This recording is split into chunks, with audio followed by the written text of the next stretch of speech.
Milford, which was an ice cream place where I think Taco John's is now. Good afternoon. I would like to call to order the Planning Commission meeting. It is 4:30 Thursday, September 29th, 2022. First item of business is the approval of the minutes for the July 28th, 2022 meeting. Everyone have a chance to read? Are there corrections, additions? If not, I need a motion. I'll offer a motion to approve as presented. Second. I have a motion and a second. All in favor? Aye. Opposed? Minutes are approved. The second item is the approval of the minutes for the August 25th, 2020 meeting. Same statement. Are there any corrections or additions? If not, a motion. I'd offer a motion to approve the minutes. I'll second that. I have a motion and a second to approve the minutes of the August 25th, 2022 meeting. All in favor? Aye. Opposed? Minutes are approved. Next item on the agenda are the public hearings. First one is to consider the application of Bonnie Lance requesting a conditional use permit to allow a 6-foot tall fence in the front yard setback area on property zoned RT1 Traditional Neighborhood Single Family Residence District at 1625 South Franklin Street. Staff report. All right, thank you. The applicant here is Bonnie Lance. The property owner is Frederick Valentin et al. The legal description for this property is Lot 8 and Lot 9, Block 125, south of Center Street. Again, the street address is 1625 South Franklin Street. The property is located in the northwest corner of the intersection of South Franklin Street and 17th South Street. Deadline for a decision on this application is October 10th, 2022. The land use designation by the comprehensive plan for this property is low-density residential. Surrounding land uses in the comprehensive plan are all low-density residential to the north, south, east, and west. The zoning designation here is RT1, which is Traditional Neighborhood Single-Family Residence District. Surrounding zoning for this property to the north, south, east, and west is also RT1. Currently, the property is used as a single-family residence. Current area land uses include single-family dwellings to the north, single-family dwellings to the east, a city park to the south, that's South Park, and then to the west, single-family dwellings. Notice was provided to all property owners within 350 feet of the subject property and published in the Journal on September 17th, 2022. Staff did receive one phone call from an area neighbor saying they weren't in opposition to the proposal. For project description, the purpose of the RT1 zoning district is to provide for a single-family detached residential dwelling units generally located in a grid development pattern along with directly associated uses. This property has 2 front yards, one facing South Franklin Street and one facing 17th South Street.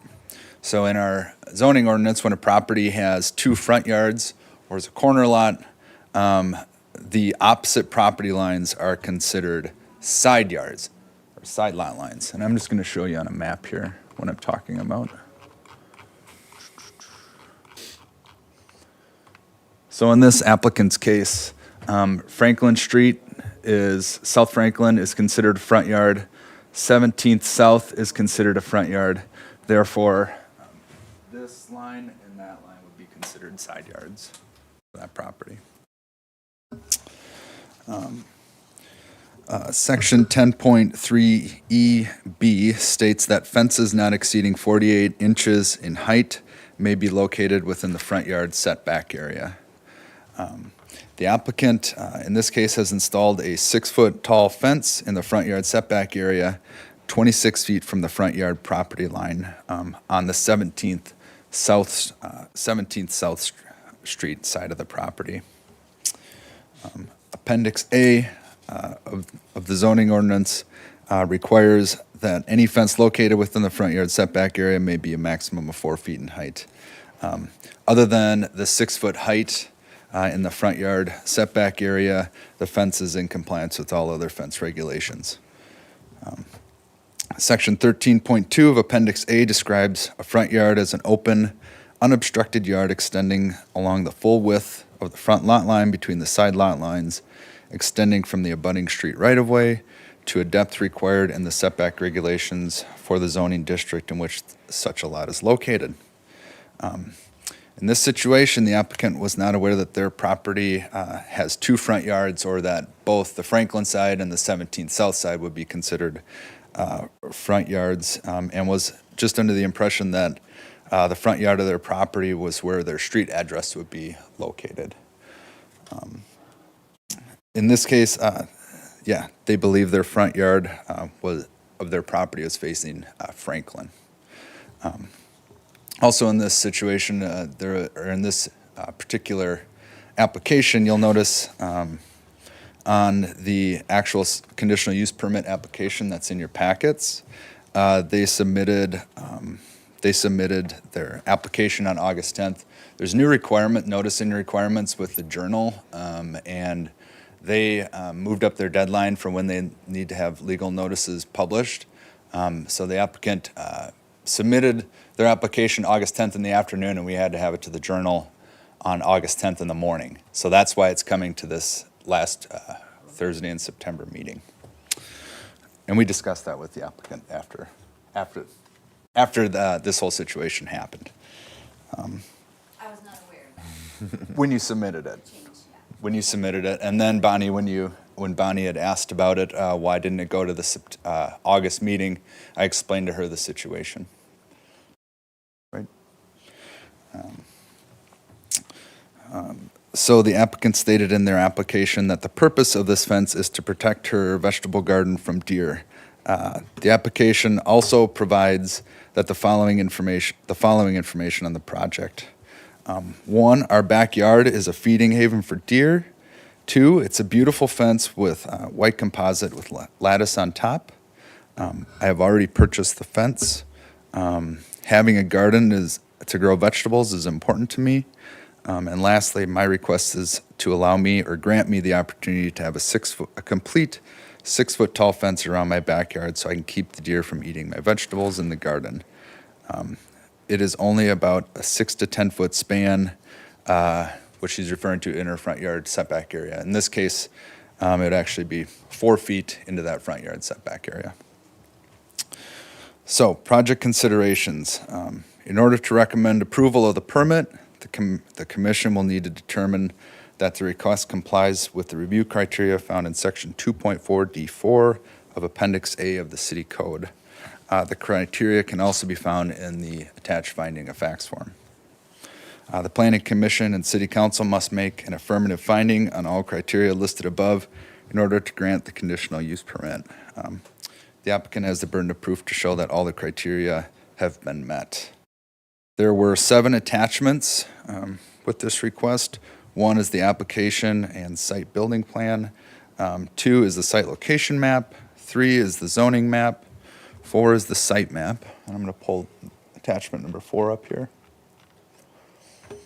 So in attachment number 4, you can see the property is outlined in red, and then where the location of the fence in the front yard setback area, that's outlined in blue. We have ground level photographs of the property.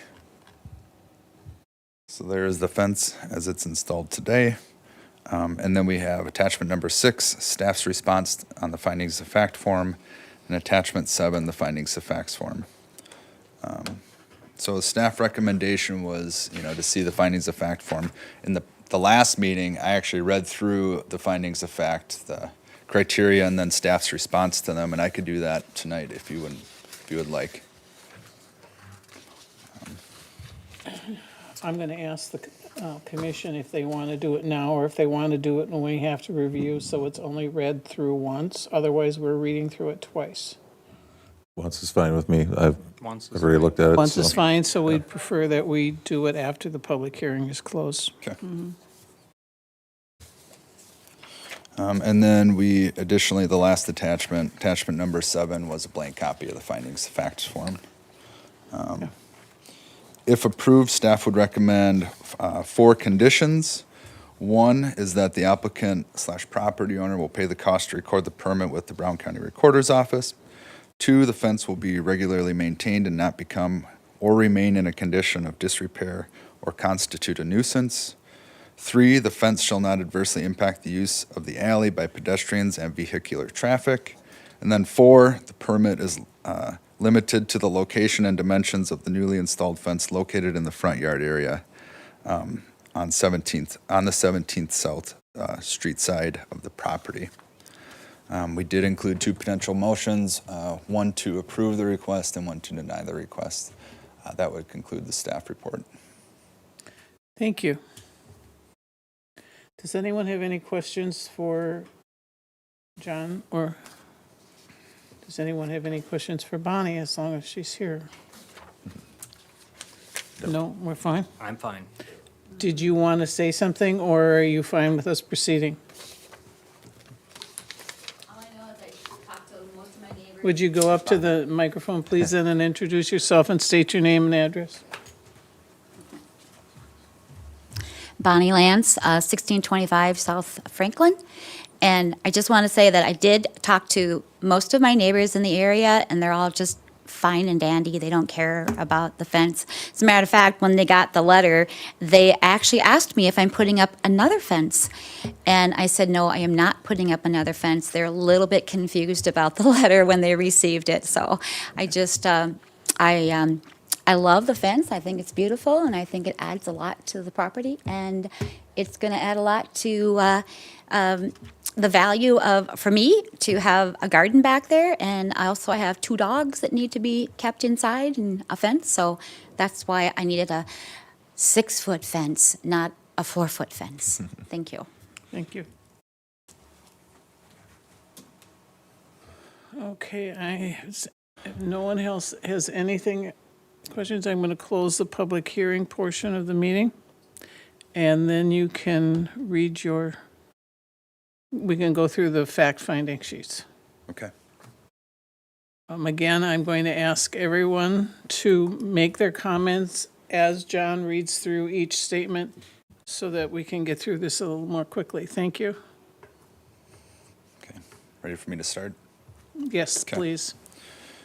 So again, the approval of a conditional use permit applications require that the city find that all conditions can be established to ensure that all of the following criteria will always be met. So number 1, is the proposed use allowed as a conditional use in the zoning district in which it is proposed? Staff's response was yes, and the reasoning was fence allowances higher than what is allowed in the zoning ordinance have been handled as a conditional use permit in the past, often referred to as a special use fence. Are we in agreement? Yes. Yes. Number 2, is the use consistent with the applicable policies, recommendations, and regulations of the city's comprehensive plan, other adopted land use studies, and Appendix A, which is the city zoning ordinance? Staff's response was yes. Fences are permitted uses in residential zoning districts. Is that acceptable? Number 3, will the use adversely impact nearby properties through nuisance, noise, traffic, dust, odor, or unsightliness, and will not otherwise adversely impact the health, safety, and welfare of the community? Staff's response was no, it will not do that. It is not anticipated that the installation of a 6-foot tall fence will create any nuisances or adverse impacts on the community at this location. Agreed. Number 4, will the use be injurious or hazardous to the use and enjoyment of other property in the vicinity and impede the normal and orderly development and improvement of surrounding property for uses permitted in the district? Staff's response was no.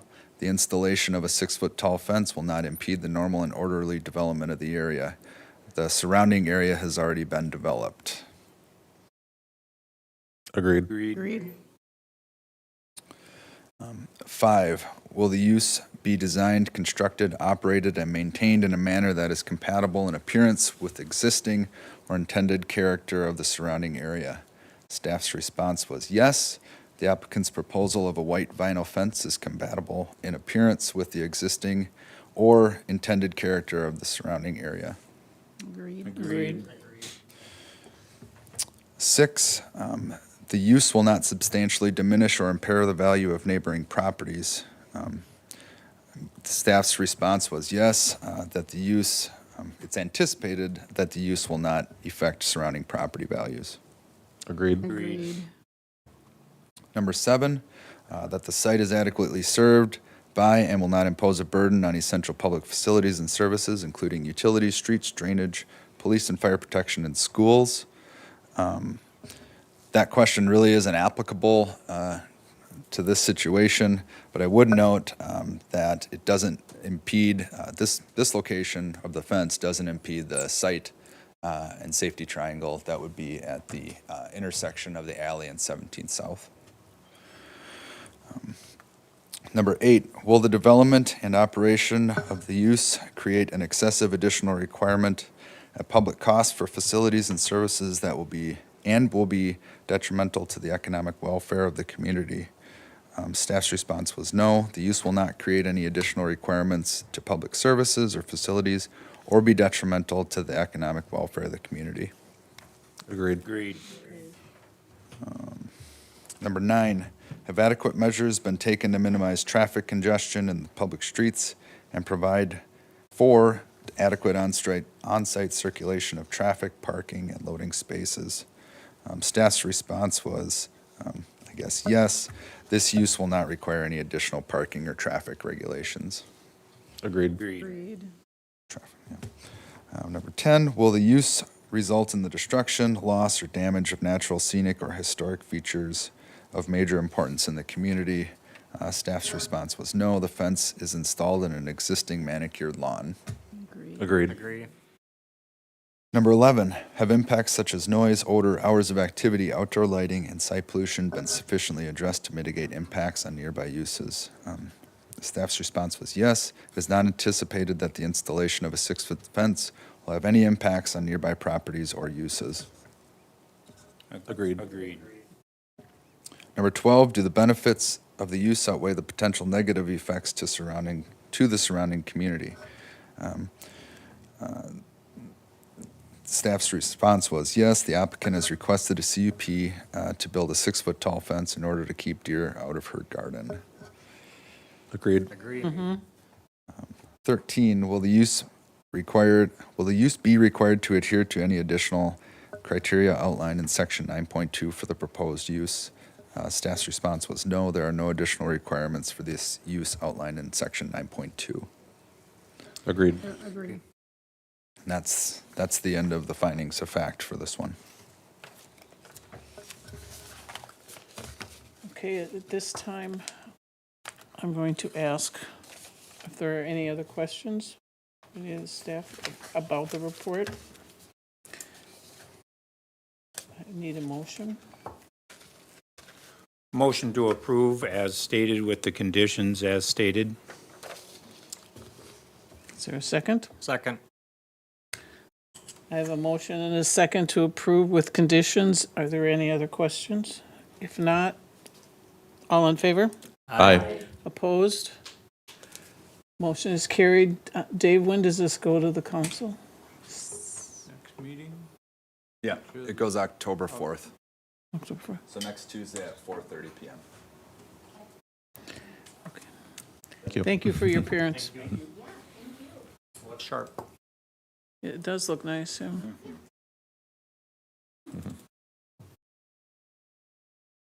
Okay, next item for consideration, to consider the application of John Gog requesting a variance to allow a detached garage to be constructed 5 feet from the front yard property line on property zoned R1 Single Family Resident District at 1339 Oak Street. City report. All right. The applicant for this variance request is John Gog. Property owners are John and Jennifer Gog. The legal description is Lot 4, Block 1, Schneider's 3rd Edition. The street address is 1339 Oak Street. The property is generally located south of the south side of Oak Street between Garden Street and North Highland Avenue. Deadline for a decision on this application is October 21st, 2022. The land use designation for this property by the city's comprehensive plan is low-density residential. Surrounding land uses in the city's comprehensive plan to the north, south, east, and west are also all low-density residential. Zoning designation for this property is R1, the single-family residence district. Surrounding zoning are also all R1 to the north, south, east, and west. Currently, the site is used as a single-family residence. And current area land uses to the north, south, east, and west are also all single-family residences. Notice was provided to all property owners within 350 feet of the subject property and published in the Journal on September 17th, 2022. Staff has not received any comments regarding this variance request. Project description. Purpose of the R1 single-family residence district is to provide for low-density, single-family detached residential dwelling units along with directly related complementary uses. The applicant is proposing to construct a 28 by 28 foot detached garage 5 feet from the front yard property line. The required setback in this zoning district for this type of structure or any structure is 30 feet. The detached garage will be oriented to abut the existing driveway. Access to the proposed garage will be from the existing driveway. No curb cuts will be requested on Oak Street. The structure will be designed to match the existing home. The existing attached garage on the property is approximately 1,452 square feet in size. The attached garage is not regular in shape, with only the westerly portion of the garage being rectangular and 864 square feet in size. The property is 0.82 acres or 35,719 square feet in size. This property has a steep slope on the rear of the property, so the opposite side of Oak Street, sloping from south to north.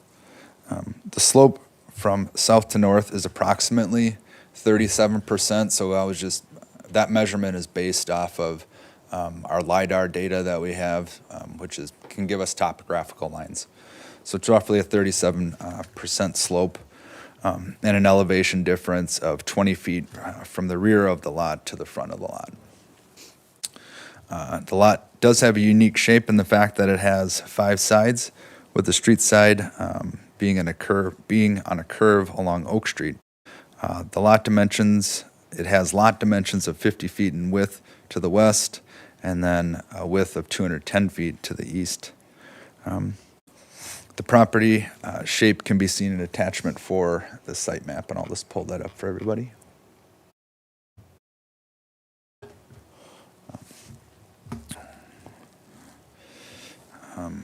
In the R1 zoning district, the maximum size of a detached accessory structure is 1,000 square feet.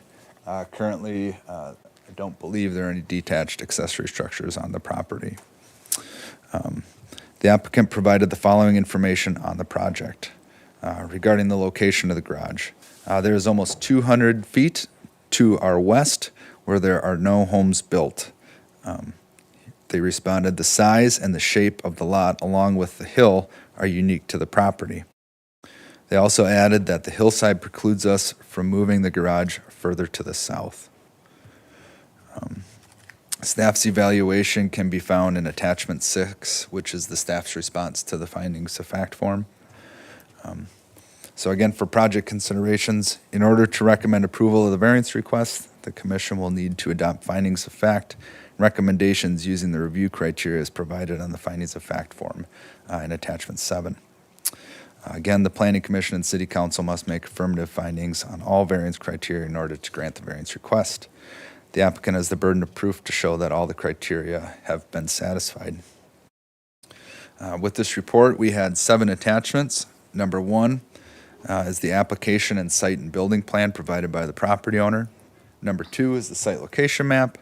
Number 3 is the zoning map. And then number 4 is the site map, which I have up on the screen. The site map shows the approximate location of the proposed garage, and like I mentioned earlier in the staff report, the intent was to use the existing driveway and then probably pour a little concrete to enter that shed. And when I talked about slopes on the property, it's the south side and kind of the east side of the property where there's the steepest slopes. I'm just going to point them out on the map here. So this is all sloped, and actually probably goes right up to about here, and right behind the existing house, and over here, that's all hillside. We have ground level photographs of the property in attachment 5.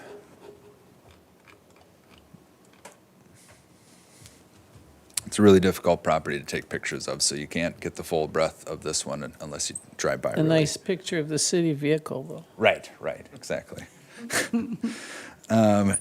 Attachment 5 were the ground level photographs. Attachment 6 were the staff's response to the findings of fact form. And then attachment 7 is the blank findings of fact form. If recommended for approval, staff would recommend 2 conditions. 1, that the applicant shall contact the city once construction stakes have been set for the placement of the building. And then 2, the applicant shall pay the cost to record the variance at the Brown County Recorder's Office. There were 2 potential motions, 1 to approve or 1 to deny the request. And that concludes the staff report. Thank you.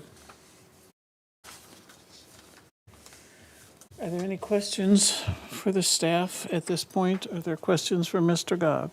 I've got one for John Knisley. On this here, when you see the purple for where the proposed shed is, how far from the sidewalk is that approximately? Is it probably 10 to 15 feet, probably? Oh, yeah, it's At probably, least, you know, yeah, it's probably about 20 feet. on the front corner, I'm gonna say. Correct. Okay.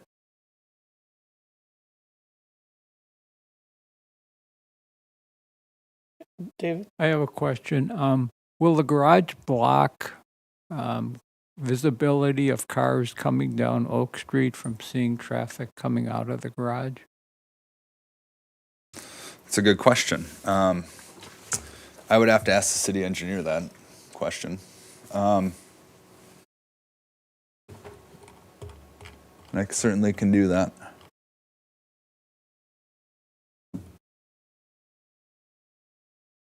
Just ask that again, because I don't see how it would block traffic, but, Well, if cars are coming down Oak Street, okay. can they see cars backing out of the existing garage? I think if you go to the previous map, John, from I what don't see this.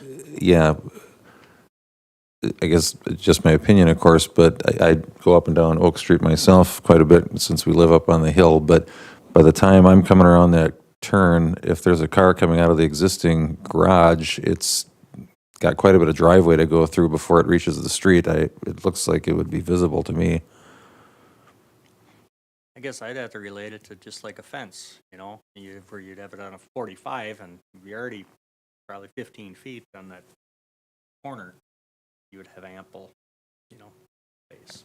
It's just my visual of it. Well, and yeah. Please state your name and address.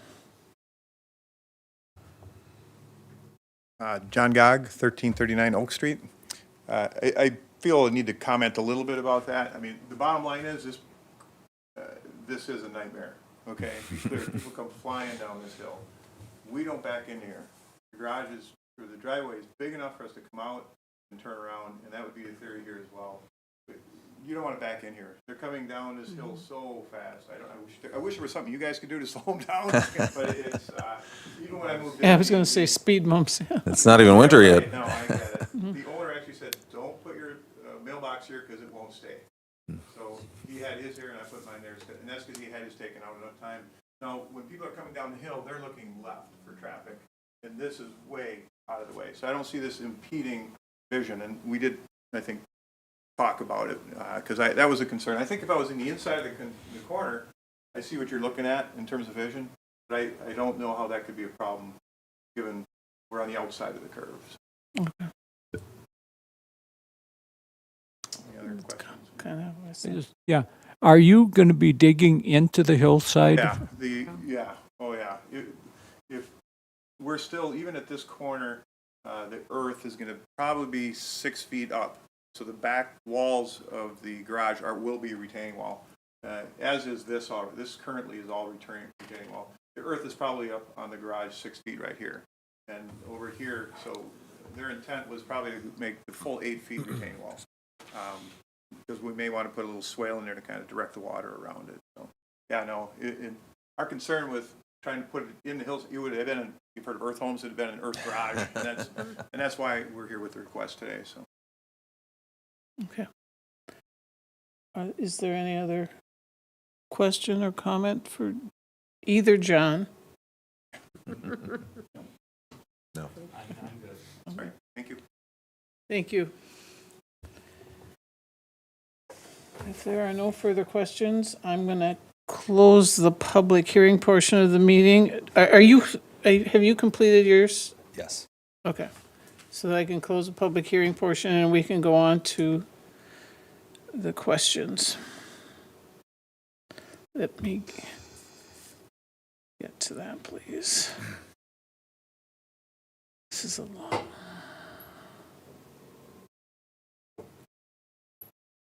Okay. Finding of facts. Okay.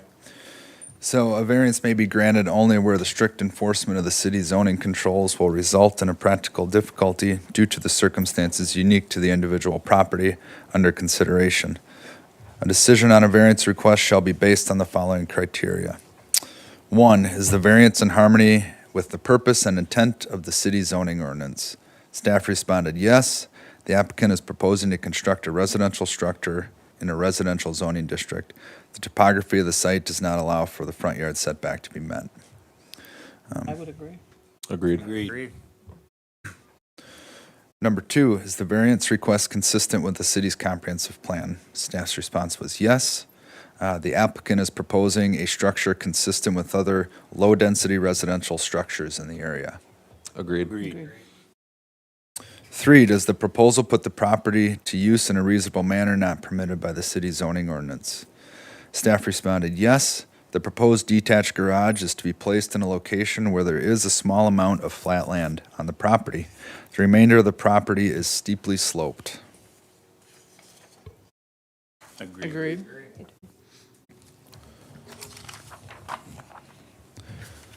Number 4, does the proposal impair adequate supply of light and air to adjacent property, unreasonably increase congestion of public streets, increase the danger of fire, substantially diminish property values, and will not be materially detrimental to public health, safety, and welfare, or injurious to the property or improvements in the zoning district or neighborhood in which the property is located? Staff's response was no. The structure will not impair light or air, increase traffic congestion, increase fire danger, or diminish nearby property values. Agreed. Number 5, are the physical surroundings, lot size and shape, topography, water conditions, or other physical conditions unique to the property? Staff's response was yes. The rear of the property is steeply sloped and the entire length of the property, is itself. The lot itself is also a unique shape. Agreed. Number 6, the unique circumstances related to the property do not generally apply to other properties or buildings in the same zoning district or vicinity. Staff responded yes. The lot configuration and amount of slope on the property are unique to this area. I would note that there are other properties that have steep hillsides in this neighborhood. I'm going to go back up. So these are all houses on 11th North, and they all have steep hillsides in their rear yard. Same with these across Oak Street. This property here, though, does have a steep slope in the backyard. Also, the next one, closer to Garden Street, also has a steep slope in its backyard. So I'll go through number 6 one more time. The unique circumstances related to the property do not generally apply to other properties or buildings in the same zoning district or vicinity. Staff's response was yes, that the lot configuration and amount of slope on the property are unique to this area. Agreed. Agreed. Number 7, the unique circumstances related to the property were not created by the owner of the property. Staff responded, yes, the current owner of the property did not have a say in the lot configuration or slope of the property. Agreed. Number 8, will the variance alter the essential character of the locality? Staff's response was no. It is anticipated that the proposed detached garage will match the existing house in color and architecture. Agreed. Number 9, is the variance request the minimum amount necessary to eliminate the practical difficulty? Staff responded, yes. The further south on the lot that you proceed, the steeper the slope gets. There is minimal flat space on the property for a structure like this to be constructed. Agreed. Number 10, do economic considerations alone not allow for the reasonable use of the property? Staff's response was no. Price does not appear to be a factor in deciding the location of the proposed structure. Agreed. And that would be all of the findings of facts questions. Thank you. We've gone through and accepted the city report. Are there any other questions, comments? If not, I'm looking for a motion. I'll offer a motion to recommend approval with conditions variance request by John Gog to allow a detached garage to be constructed 5 feet from the front yard property line as described in the variance application submitted on property legally described as Lot 4, Block 1, Schneider's 3rd edition. Second. I have a motion and a second. All in favor? Aye. Opposed? Motion carried. And this is at the next council meeting also? Yeah, Okay. October 4th. Thank you all. Thanks. Thank you.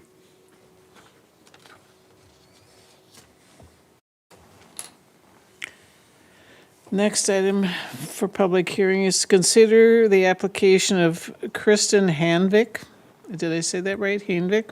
Yep. Requesting a variance to allow a covered porch to be constructed 19 feet from the front yard property line on property zoned RT2, Traditional Neighborhood, Single and Two-Family Residence District at 305 South Washington Street. City report. So I had a phone call from Brandon Hainvik, one of the property owners here, this afternoon, telling me that he had a work situation come up. He planned on being here tonight, and the Planning Commission could table this until the next meeting if they would like to, because I think he would like to be here to answer questions. Is it his preference? Did he ask us to push it back? I mean, or was he just offering that we could? Do we have time to push it back? November, yeah. We do Okay. have time. Is it time sensitive for his project, or that he's going to build this season, or is it next season? Sounds like it's going to be next season, and that's why he was offering up to move it back if we wanted. Okay. It's not going to negatively affect anything. I have no problem with that. If he wants to be here for it, if he Yeah. doesn't, I mean, It just, yeah, makes, I have- I would be in favor of that. offer a motion, please. Make a motion to table this variance request until next month when the property owner can be available to answer questions. I'll second. I have a motion and a second. All in favor? Aye. Aye. Opposed? This portion of the public hearing is tabled till next meeting, the October meeting. Moving forward to plats. Consider for approval the final plat of Dreamville NU Edition. Staff report. Okay, the applicant, property owner is Alvin Johnson on behalf of HHF Dreamville New Ulm LLC. Current legal, current legal description is part of the southeast quarter, the northeast quarter, section 24, township 110, range 31 west. Street address, and this is approximate, is 1800 North Highland Avenue. Property location is east of North Highland Avenue and south of Maplewood Drive. Current comprehensive plan land use designation is high-density residential. You'll note that's a change from last month's meeting. Surrounding land uses are to the north, east, and south, low-density residential, and to the west, park, open space, and airport. Zoning designation, again, this is a change. Currently, it's AOS, which is agricultural open space. Zoning is pending to a planned unit development designation. Surrounding zoning to the north is R1 and R2. To the east is AOS. To the south and to the west, those properties are located in Brown County and designated as A-1, which is an agriculture district. The west also has New Ulm zone property, which is R2 and AOS. Current site use that's undeveloped. Current area uses.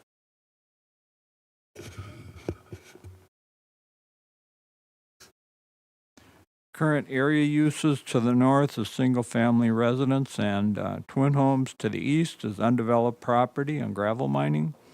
To the south is crop farming. And to the west, stormwater. There's a stormwater pond, crop farming, and the airport.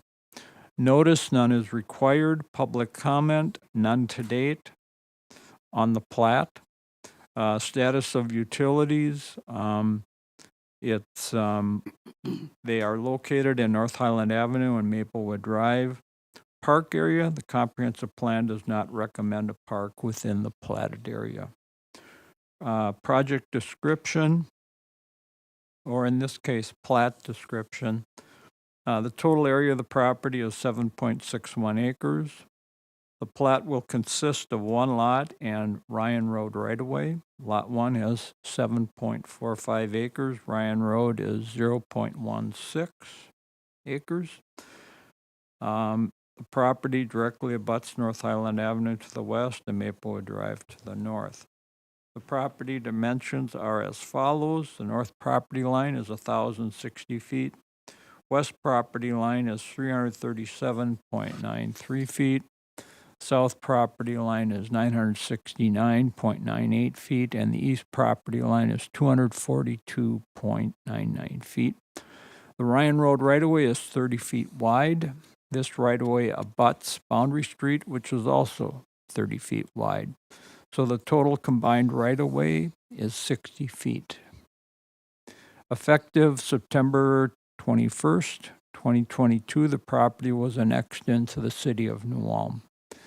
The property owner is proposing to develop the mixed-use residential housing on the property. A total of 118 housing units are proposed for the site.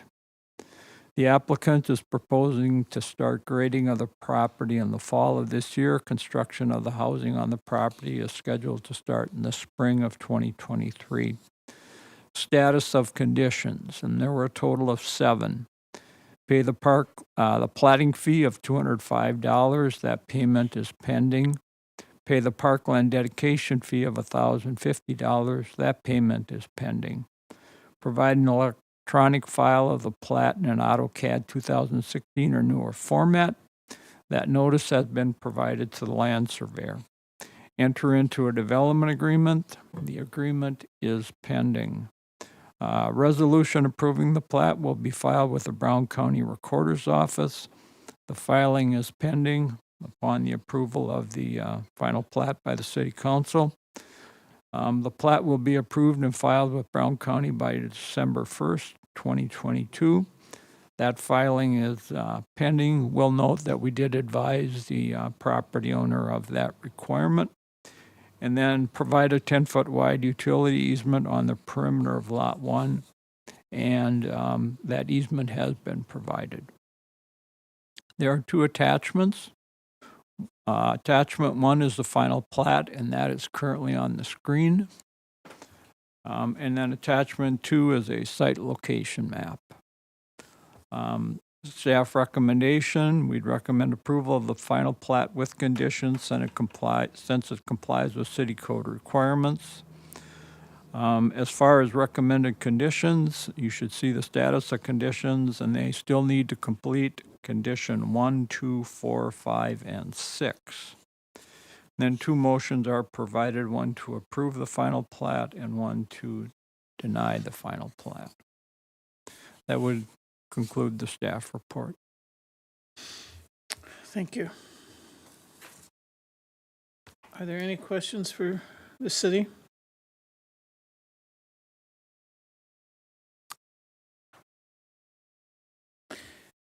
Hearing none, is there a motion? I'd make a motion to approve with the conditions as listed. Second. I have a motion to approve the final plat of Dreamville NU addition with conditions. All in favor? Aye. Opposed? Motion is carried. Moving on to the second item under plats is to consider for approval the preliminary plat of Milford Heights 7th edition, city report. Okay, the applicant, property owner in this case is Al Paler on behalf of S&P Development LLC. The legal description of the property, the current one is Lot 8 through 13, Block 2, Milford Heights, 2nd edition. Street address is 633 to 653 Haberly Avenue. The land use designation for the property is medium-density residential. That's in our comprehensive plan. Surrounding land uses to the north and south, it's low-density residential. To the west, it's low and medium-density residential. And to the east, it's low and medium-density residential. Zoning designation is R-4, which is high-density residence district. And I should note that the zoning of the property was based on the intended use of the property when we redid the zoning map. So the intended use was townhouses, which were 6 units on that parcel of property. That designated it then for an R4 zoning classification. The current site is vacant. Area land uses to the north, it's farm. To the east, it's townhomes and single-family dwellings. To the south, it's single-family dwellings. And to the west, it's twin homes. Notice none is required. Public comment, none to date. Status of utilities. Utilities have been installed to serve the existing lots within the area to be platted. Park area, the comprehensive plan does not designate a park within the platted area. Project description. The property is generally located west of Haberly Avenue and south of Beinhorn Street. The area to be platted consists of 6 existing lots. The property was originally platted to allow for the construction of townhomes. The new plat would consist of 4 lots, and 2 sets of twin homes would be located on the lots. Platted area total 0.79 acres. Twin homes are not a permitted use in the R4 zoning district. Consequently, the property should be rezoned to R2, which is single and 2-family residence district. Services have been extended into each of the 6 existing lots. The plat would divide the property as follows. Lot 1 would be 0.23 acres. That's 10,094 square feet. Lot 2 would be 0.17 acres. That would be 7,303 square feet. Lot 3 would be 0.17 acres, and that would be 7,328 square feet. And Lot 4 would be 0.21 acres, and that would be 9,018 square feet. The platted area abuts alleys on the rear or west side, and 1 lot, that being Lot 4, abuts an alley on the south side. Both alleys are 20 feet wide. The requirements for a lot in the R2 zoning district are, we require a lot width of 60 feet, a lot depth of 125 feet, and a lot area of 7,500 square feet. The lots comply with these standards except as follows. Lot 2, 3, and 4 do not comply with the width standard. Lot 2 and 3 do not comply with the lot area standard.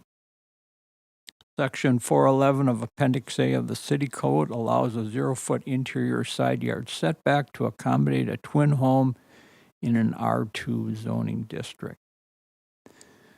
There are 4 attachments. One is a preliminary plat, and that is on the video monitor. Attachment 2 is an aerial photograph of the property. Attachment 3 is a zoning map, and attachment 4 are ground level photographs. The staff would recommend approval of the preliminary plat with conditions since it permits an appropriate land use on the property and generally complies with city code requirements. The recommended conditions are as follows. Pay the platting fee of $295. That's a base fee of $175 and $30 per lot. Number 2, provide an electronic file of the plat in an AutoCAD 2016 or newer format. Number 3, determine status of 2 unused utility services located in Haverly Avenue. Number 4, secure necessary variances. And number 5, rezone the property to R2 single and 2-family residence district. And then a note that the property owner previously provided land for Fender Park as part of their land use or part of their parkland dedication requirement for Milford Heights 2nd edition. And so that contribution satisfied the required parkland dedication requirement for this plat. This plat actually reduces the number of new lots, and so no additional fee for that reason as well is required. I would note that we did receive a call, requesting information about the parkland dedication matter from an area resident. And I guess we explained to that resident and provided them with a copy of the plat. And we assume that has satisfied that individual's curiosity on the matter. Okay. 2 motions are provided, one to approve the preliminary plat and the second to deny. And I would note that about 15 minutes before I came down here, I received an email from Al Paler, who advised me that the concrete was not setting up right on a project that he was currently working on, and so he would be unable to attend the meeting. Okay. Thank you. Are there any further questions? No. I've got none. Okay. If not, then I would entertain a motion. I'll recommend the approval of the preliminary plat of the Milford Heights 7th edition with conditions. Second. I have a motion and a second to approve with conditions. All in favor? Aye. Aye. Opposed? Motion is carried. Next item under are the reports, and that's the city council decisions concerning the planning commission. Okay, at the City Council September 6th meeting, they approved the application of Elvin Johnson on behalf of HHF Dreamville New Ulm LLC for a planned unit development with a general development plan for the property generally located at 1800 North Highland Avenue. They also then approved the amendment of the city's comprehensive plan to allow high-density residential land uses in place of low-density residential land uses for the same parcel of property. And they also approved the preliminary plat then with 7 conditions as was previously reported. At the September 20th meeting, they approved the preliminary city budget And I believe within the preliminary budget is $50,000 for a strategic plan. I believe $50,000 is to be budgeted this year and $50,000 next year in 2024. And at that time, then they would proceed with the strategic plan. Is that your understanding, Larry? Yes, it is. Okay, thank you. That would complete the report.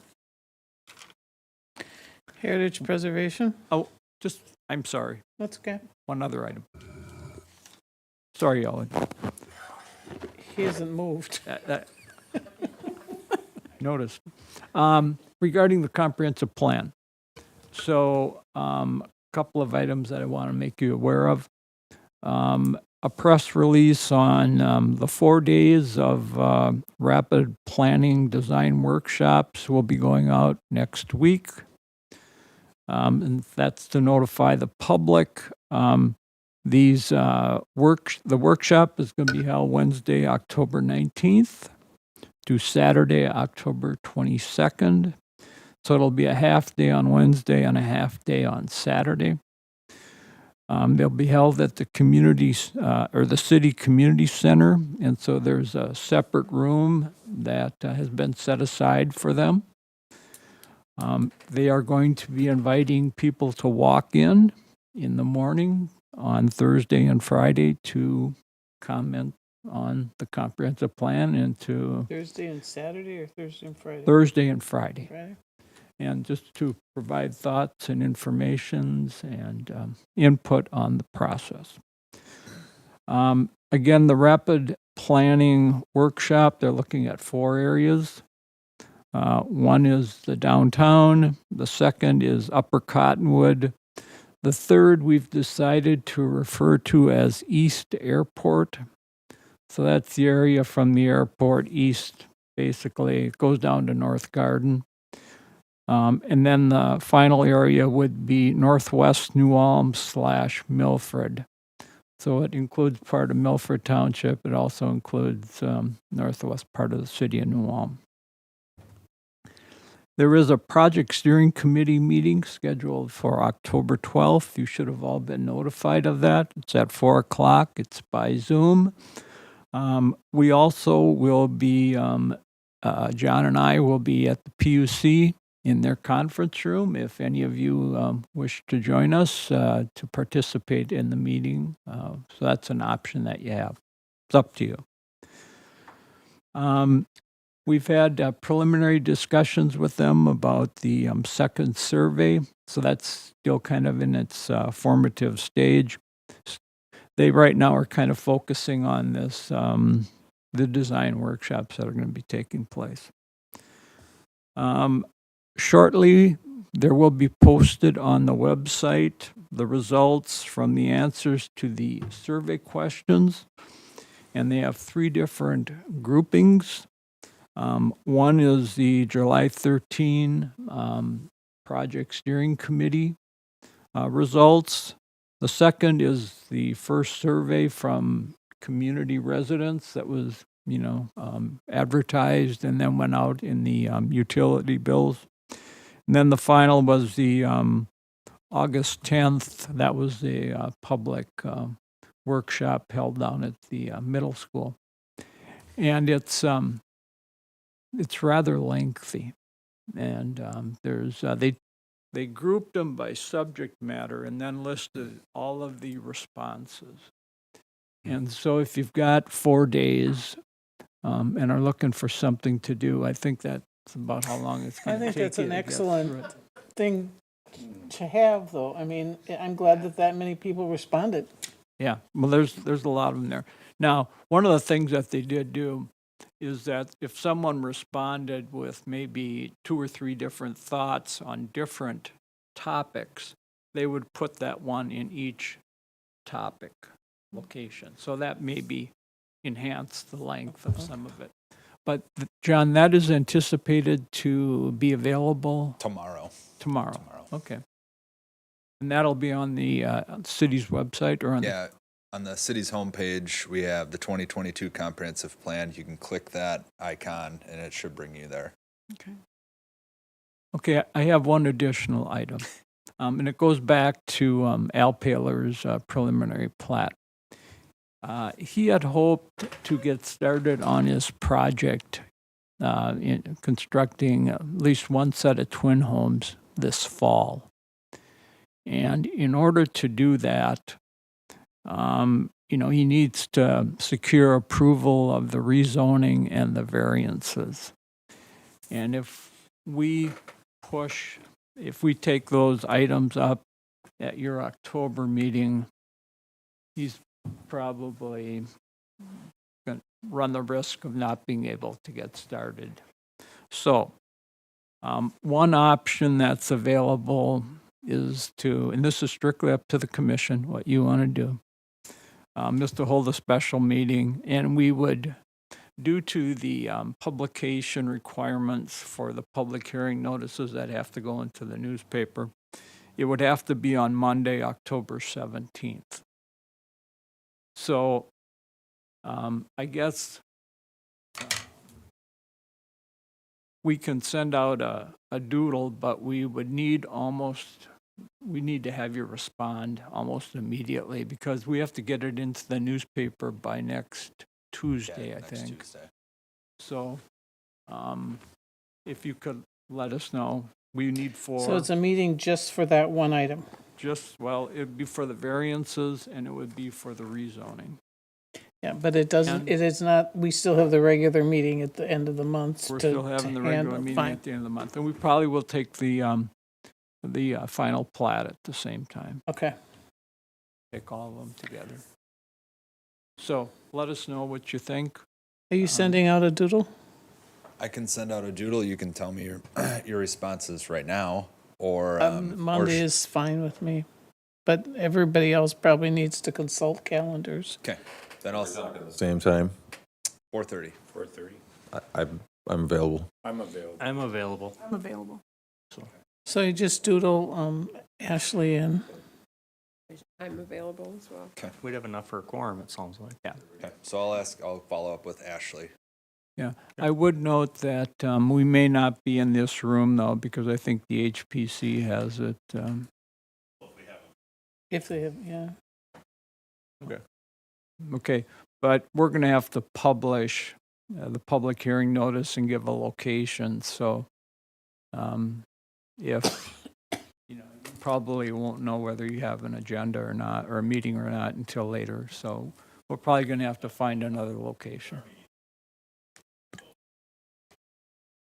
Okay. So if we did it at 4:30, 5:30, you'd be okay, yeah. 5:30. Okay. Okay. We can give it a shot. Is there anything else? John, is there anything else that we? The only thing I wanted to add to the comprehensive plan rapid planning sessions, we are inviting the public to go up to each one of those sites. We'll be going up to each one of those sites. The consulting team will be up there, kind of touring everybody around. So the public's welcome to that as well. That's it. Okay. Dave, when you talked about the comp plan there at the senior center for meetings, and those meetings are just going to be strictly in the morning? No, did I hear actually, you? the meetings, Or for the public? they'll actually be working there. So the public can walk in the morning, anybody, Okay. and they're available to talk to them about the comprehensive plan process, talk to them about specific issues, ideas, concerns about the 4 areas that are being looked at. Then in the afternoon, they're going to do tours of on Thursday and Friday of 2 sites each day. So they're going to do the downtown and Upper Cottonwood on one day, and the airport and northwest area on the second day. Then that evening, they're going to hold public meetings to talk about the sites, and with, I guess, anybody that wants to attend. Obviously, you're going to be invited. Those will be kind of an open house style of format versus having a specific start time where you have to be there, like our first one. Okay. Being published in the journal as well as on the website so that it gets more attention. That's what the press release is Okay. intended to do, is Okay. to provide that information. And surprisingly enough, we have one of the options on the city's comp plan link is that you could sign up for kind of any news that we're sending out. And I'm guessing we have about 60 people signed up for that. So anytime we send out a press release, those folks are going to get that as well. Excellent. Okay. Is there any other? Then I'm going to turn it over to Heritage Preservation Commission activities. Special meeting, they had time review.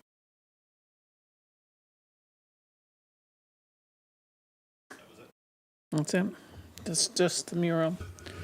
Okay, are there any other activity or business to come before the board? If not, we stand adjourned.